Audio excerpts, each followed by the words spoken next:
control, disarmament, and non-proliferation.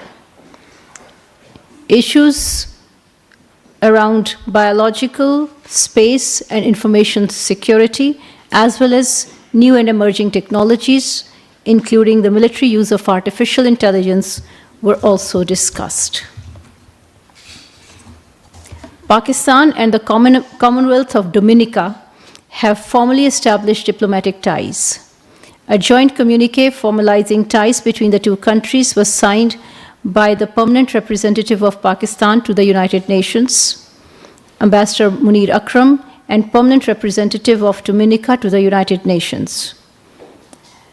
This decision reflects Pakistan's firm commitment to enhance its diplomatic outreach and expand cooperation with countries across the globe. We endorse the statement of OIC strongly condemning the ongoing Israeli military aggression against Gaza and the expansion of indiscriminate attacks on the Rafah city. OIC has raised alarm on expansion and escalation of the pace of the Israeli aggression and warned against an unacceptable attempt to forcibly displace the Palestinian people from their own land.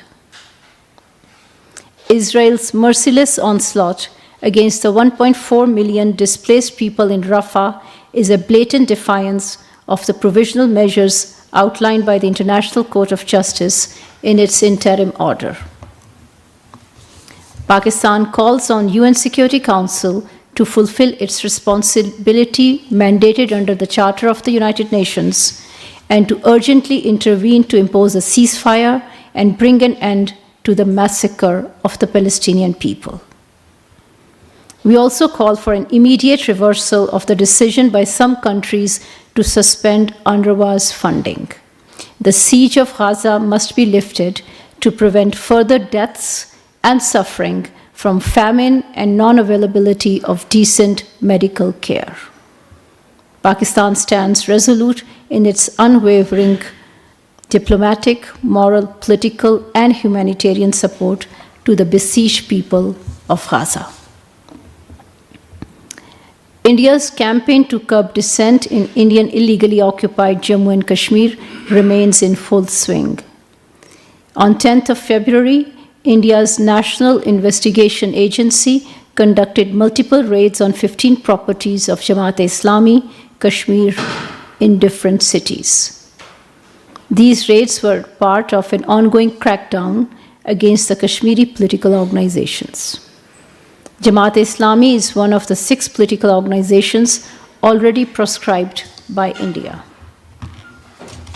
We urge the Indian authorities to end intimidation and persecution of the Kashmiri political activists and parties. All Kashmiri political prisoners and activists should be released, and the people of Jammu and Kashmir should be able to enjoy their rights and freedom. Pakistan will continue to extend political, diplomatic, and moral support to our Kashmiri brothers and sisters for the just and peaceful settlement of the Jammu and Kashmir dispute in accordance with the UN Security Council resolutions. I thank you.